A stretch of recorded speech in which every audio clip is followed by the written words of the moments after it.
सूर्याची आणि शेलार मामा 80 वर्षाची. ती तिथं कल्याण दरवाजा वाट बघते. जसा दरवाजा खोलला 350 मावळे वरती टाकलायचे आणि ती वाट बघते दरवाजा कधी खोलतोय.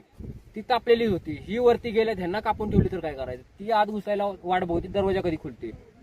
पर्यायच नव्हता. दरवाजा खोल्याशिवाय आत नाही. मग इकडून मावळे गेले, दरवाजा खोलला. दरवाजा खोलल्यानंतर वरती सूर्याची आणि शेलार मामा फौज घेऊन तिकडं कुठं समाधीचा तो सर्कल टाकला. गाडाला असा सर्कल टाकला तिकडून पठाण कापत मोठं तिकडून कापत इकडून मालुसरे आणि बाकीचे मावळे इकडून धरला. कोणाला उदयबानला. उदयबान त्यांची बेबान लढाई चालू आहे. मावळे बाकीचे मावळे कापतात आणि असंच चालू असताना त्यांनी टाकला वार ढालीवरती.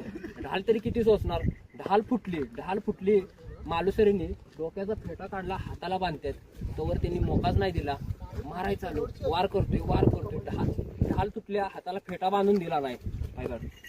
फेटा बांधतात तोवर त्यांनी रक्तबंबाळ करून ठेवला मालुसऱ्यांना.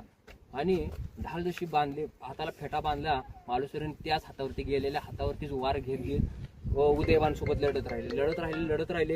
अशी लढाई तिथं हात गमावला म्हणजे हाताचं मनगट डायरेक्ट तोडून टाकलं त्यांनी. ढाल तुटला, त्याचाच मोका मारला आणि मनगडावर टाकला. त्याला मारायचंच होतं, बेबान होता तो. आणि तसं झाल्यानंतर मग तरी मालुसरे लढत त्यांना माहिती बाकीची वर आल्याशिवाय आपण तर खाली पडू शकत नाही. मालुसरे काय पडाय मागत नव्हते. एवढं झालं, रक्तबंबाळ झालं, तरी ते लढत ती बघा अंतर बघा तुम्ही किती आहे. तिकडं हात गमावले जागा आहे.